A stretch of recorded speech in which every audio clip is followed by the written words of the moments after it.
तुम्हें 2 मिनट का वक्त देता हूँ, हो सके तो मुझे मारकर पैसे भी हो लगाए। उन बच्चों को मारकर उन्हें फांसी पर लटकाया, मैं उसी दिन मर गया था। क्या श्री को मिलेगा अन्नामलाई में एडमिशन? क्या जेडी सच में है एक टीचर? क्या हुआ प्रिंसिपल के साथ में? नमस्कार दोस्तों, एक बार फिर से आप सभी का स्वागत है बॉलीग्राफ स्टूडियोज में और मैं हूं आपके साथ अनुष्का त्यागी। दोस्तों, पिछली वीडियो में हमने देखा कि कैसे जेडी नाम का एक टीचर चेन्नई स्थित अन्नामलाई यूनिवर्सिटी पहुंचता है, जहां की सिस्टम और प्रिंसिपल का रवैया उसे थोड़ा चौंका देता है। अन्नामलाई को एक रेप्यूटेड कॉलेज के तौर पर देखा जाता है, जहां पे आसानी से किसी भी स्टूडेंट का एडमिशन होना थोड़ा मुश्किल होता है। हालांकि दोस्तों, पिछले कुछ सालों से जब एस.के. नारायण नाम का आदमी प्रिंसिपल के पद पर नियुक्त हुआ है, तब से लेकर अन्नामलाई का नाम धीरे धीरे लोगों के बीच खराब होता जा रहा है। अब चेन्नई के रीजनल लोगों से ज्यादा दूसरे शहरों के लोग इस कॉलेज में एडमिशन के लिए आते हैं, क्योंकि वो आज भी अन्नामलाई को पुराने वक्त वाला रेप्यूटेड कॉलेज ही समझते हैं। इस कॉलेज का प्रिंसिपल करप्शन करके अपनी कमाई करता है और बाकी के पैसों को एजुकेशन बोर्ड को दे देता है, जिससे कॉलेज का नाम हर साल देश के टॉप कॉलेज की लिस्ट में पहले नंबर पर आ जाता है। वहीं दोस्तों, जेडी को अब इस कॉलेज में काम करते 1 महीना हुआ था और अब उसे ये सारी बातें अच्छे से समझ आने लगी थी कि आखिर क्या मामला चल रहा है। जेडी कॉलेज के कुछ बच्चों से बात भी करने लगा था, यहाँ तक कि कॉलेज के बच्चे भी जेडी को उसके एटीट्यूड की वजह से पसंद करने लगे थे। अब जेडी जितना कॉलेज के बच्चों के करीब हो रहा था, उससे उतना ही ज्यादा कॉलेज में चल रहे काले धंधे के बारे में पता चल रहा था। एक दिन जेडी को कॉलेज के एक भैरव नाम के बच्चे से पता चलता है कि कॉलेज में एक कैफेटेरिया है, जहाँ पे ड्रग्स जैसी चीजें आसानी से मिल जाती हैं और इस पे किसी भी तरह की रिस्ट्रिक्शंस भी नहीं है। जेडी ये सब जानकर बहुत ज्यादा शॉक फील करता है। वहीं जेडी को अचानक याद आता है कि इस कॉलेज के पहले दिन वो श्री नाम के बच्चे का फाइल देख रहा था, जिसे इस कॉलेज की तरफ से रिजेक्शन का सामना करना पड़ा था। उस दिन जेडी ने श्री की फाइल को प्रिंसिपल की नजरों से बचाकर अपने पास रख लिया था।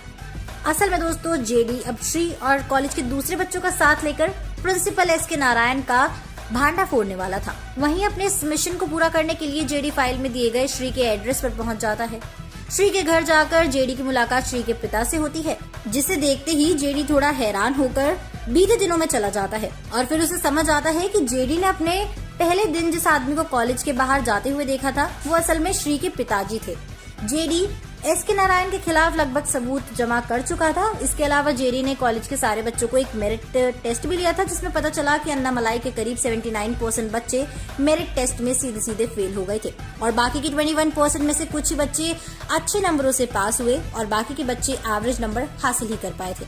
दोस्तों, बता दें कि जेडी ने ये मेरिट टेस्ट सिर्फ ये बताने के लिए लिया था कि कॉलेज का प्रिंसिपल बच्चों की मेरिट न देखकर उनके पिता के पास मौजूद ज्यादा पैसों को देखता है, जिस वजह से वो फेल होने वाले बच्चों का भी एडमिशन ले रहा था।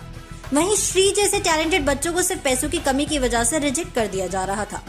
अब जेडी अपने द्वारा कलेक्ट किए गए इन सारे इन्फॉर्मेशन को सीधे एजुकेशन मिनिस्टर तक पहुंचाता है, जिसके बाद एजुकेशन मिनिस्टर की तरफ से कॉलेज को एक वार्निंग लेटर रिसीव होता है, जिसमें सीधे सीधे लिखा गया था कि अन्नामलाई के चेयरमैन अगर कॉलेज के प्रिंसिपल मिस्टर एस.के. नारायण को हटाकर नए प्रिंसिपल को 1 हफ्ते के अंदर नियुक्त नहीं करते हैं, तो उनके कॉलेज की मान्यता कैंसिल कर दी जाएगी। इसके अलावा प्रिंसिपल सहित चेयरमैन पे केस भी किया जाएगा, क्योंकि कॉलेज में बिना लाइसेंस के ड्रग्स की सेलिंग हो रही थी। ये लेटर रिसीव होते ही प्रिंसिपल के होश उड़ जाते हैं। वो सीधे जेडी के कैबिन में घुसता है और उसे धमकाता है कि तुम हमारा कुछ नहीं बिगाड़ सकते हो। यहाँ पे बड़े बड़े लोगों के बच्चे पढ़ते हैं, अगर हम उन लोगों को कह दे तो तुम अपनी इस सरकारी नौकरी से हाथ धो बैठोगे, समझे? प्रिंसिपल जेडी की आंखों में आंखें डालकर बोले जा रहा था और जेडी उसकी बातों को सुन के मुस्कुरा रहा था। अच्छा, तो जो लेटर मुझे मिला है वो गलत नहीं था, क्यों है ना मिस्टर एस.के. नारायण? हालांकि प्रिंसिपल के होश तब उड़ते हैं जब चेयरमैन के पीछे से पुलिस की एक बड़ी फोर्स एस.के. नारायण को अरेस्ट करने के लिए आगे बढ़ती है। पुलिस को देख प्रिंसिपल बहुत घबरा जाता है। वो चेयरमैन से माफी मांगने लगता है, हालांकि उसके बोलने पे कोई ध्यान नहीं देता। प्रिंसिपल को ना चाहते हुए भी पुलिस के द्वारा अरेस्ट होकर जेल भेज दिया जाता है।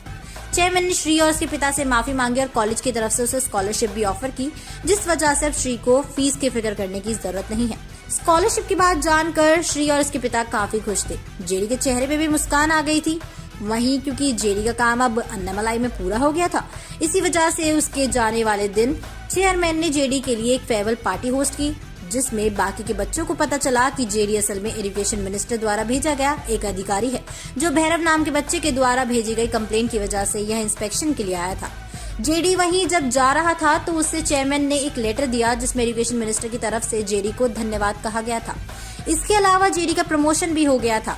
लेटर को देख जेडी की आंखों में अपने मिशन को सॉल्व करने की खुशी थी। तो दोस्तों, आज की वीडियो में बस इतना ही। अगर आपको ये वीडियो पसंद आई है तो प्लीज इसको लाइक और शेयर करना बिल्कुल ना भूलें। बने रहिए हमारे साथ और देखते रहिए बॉलीग्राज स्टूडियोज को, क्योंकि हम फिर हाजिर होंगे नई वीडियो के साथ में। हमारी आज की राइटर हैं ख्याति।